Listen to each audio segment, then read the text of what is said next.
いい句ですね。いいですね。なるほどね。名言が多いですね。名言が多いですね。はい。そんな本当になんか心が洗われる作品ですね。はい。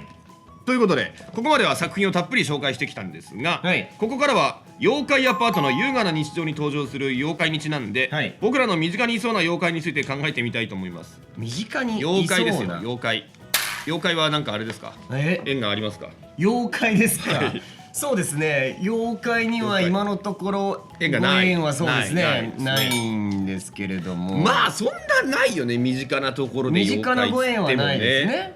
なんかいろんなところで都市伝説みたいなところでね、座敷わらしだったりカッパだったりとかっていうね、割とその馴染み深い妖怪たちはよく聞きますけれど、どうなんでしょうね。そうですね。サンタクロースは妖怪じゃない。あれ妖怪なのかな。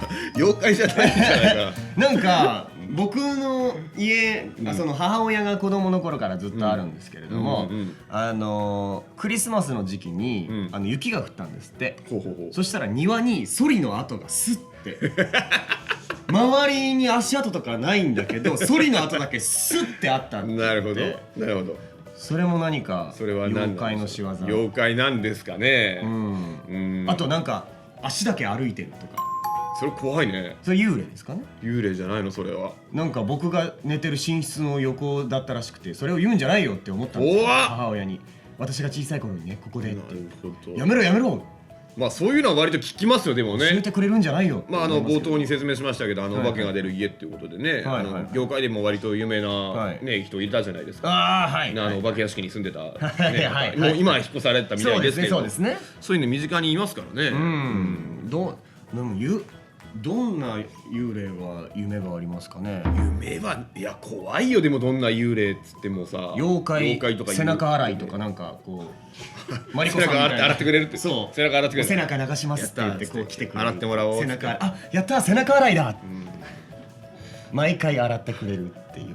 怖くないでもなんかいやもうそれがやっぱ使命で生まれてきてる妖怪ですから。なるほど。それ以外のなんかね邪悪なことはしないですかね。そう背中だけ洗ってくれるっていう。僕の友達で占い師の方にあなたの部屋のあそこにそういうあれがそういうのがいるわよって聞いて、なんかどうも最近調子悪いと思ったんだよなとかっつって家に帰ってその何もない空間に向かってお前さっさと出てけよってなんか何もない空間に蹴りを入れてる友達がいましたけどそれはそれでだいぶね来てるものがありますけどね。まあでもそういう平和な妖怪とかだったらね。平和な妖怪ですよね。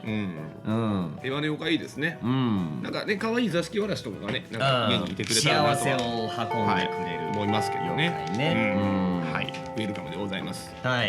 というわけでお時間が来てしまったようです。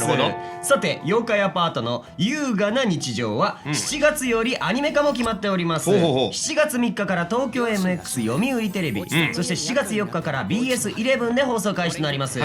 稲葉雄志役阿部淳さん、長谷瑞希役中村雄一さんほかとっても豪華なキャスト陣でお送りしますよ。詳しくは公式サイト http://yoaapa-anime.jp/ をチェックしてみてくださいね。さあ妖怪アパートの優雅な日常を研究してきましたが、ここで皆さんにクイズを出したいと思います。正解した人の中から抽選で1名様に漫画三山若先生のサイン入りコミック14巻をプレゼントいたします。答えが分かった方は番組の公式ツイッターアカウントコミックエリート_ラボからダイレクトメールでメッセージを送ってください。正解者は次回のエンディングで発表いたします。では問題です。主人公ユウシが引っ越してきた妖怪アパートの正式名称は？なんだっけこれ。何でしたっけ。何武器装かなんだったかな。メゾンなんとか何でしたっけね。ちょっとよくわからないんですけれどもね。教材読み返して復習しながらクイズに答えてみてください。さてこの番組コミックエリートラボでは研究員の皆さんからのご意見ご感想をお待ちしています。番組の公式ツイッターアカウントコミックエリート_ラボからダイレクトメールでメッセージを送ってください。まあね妖怪まあっていうことですねこれからはね暑くなってくるだから肝試しとかもねまあでもきっと最近やるんでしょう。やっぱそういうなんか心霊関係のやつってあんま見なく減ったよねなりましたよね。テレビとかでも結構もう減ったもんねやるの。僕の夏休みのやっぱ楽しみってそこだったんですけど、肝試しですか。いやもうテレビでそういうそういうなんか怪談的なもう習慣だったから、そうですよねも昼間からずーっとやってたじゃないですか。やってたなんかお昼の生番組でやもってたやってたそういうコーナーでほにゃららのね知らない世界的なやつねやってましたよやってまししたよ。写真とかねいろいろねやってました。減りましたね確かにね、うん時代なのかもしれないですけれど、はいまあね平和な妖怪や平和な幽霊だったら歓迎でございます、ウェルカムです。はい、さて次回研究する作品は浅田日記先生の王子が私を諦めないです。研究員の皆さん、教科書として王子が私を諦めないの第1巻を用意しておいてください。それではまた来週。バイバーイ。